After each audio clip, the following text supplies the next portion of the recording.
I was thrilled to host a screening at Bedminster of the important new film, Sound of Freedom, about the power of faith in overcoming evil, and in particular, the evil of child trafficking. Big problem. We had it down to the lowest number in many years just 4 years ago, and now it's gone through the roof. Even though the fake news media has tried to ignore it, Sound of Freedom has been a national sensation and a colossal success at the box office, really big numbers. Everyone should see it. This is a very important film and very important movie, and it's a very important documentary all wrapped up in one. It's really about an issue that has to be discussed. Under my leadership, we did more than any administration in history to combat human trafficking and to end modern-day slavery.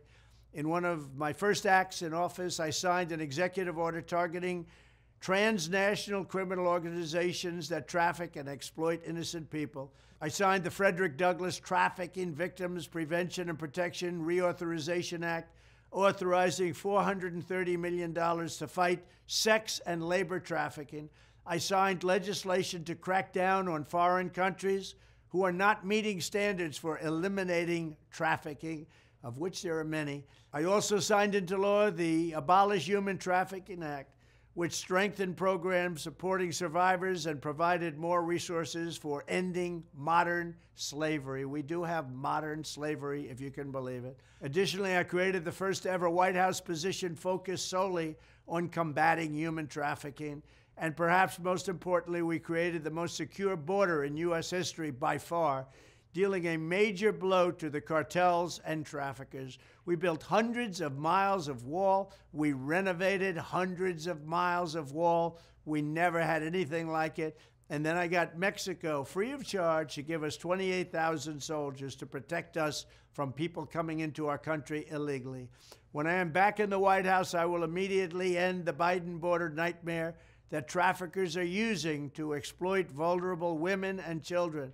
We will fully secure the border. I will wage war on the cartels just as I destroyed the ISIS caliphate, 100% gone, 100% destroyed. They'll come back now because we have a weak administration. I will use Title 42 to end the child trafficking crisis by returning all trafficked children to their families in their home countries and without delay. And I will urge Congress to ensure that anyone caught trafficking children across our border receives the death penalty immediately, and that includes also for women, because women, as you know, are number one in trafficking. Children are actually number two. I want to thank Eduardo, Jim, Tim Ballard, and everyone else involved in this film for their incredible efforts and their great genius. Together, we will end the scourge of human trafficking, and we will defend the dignity of human life. Thank you very much.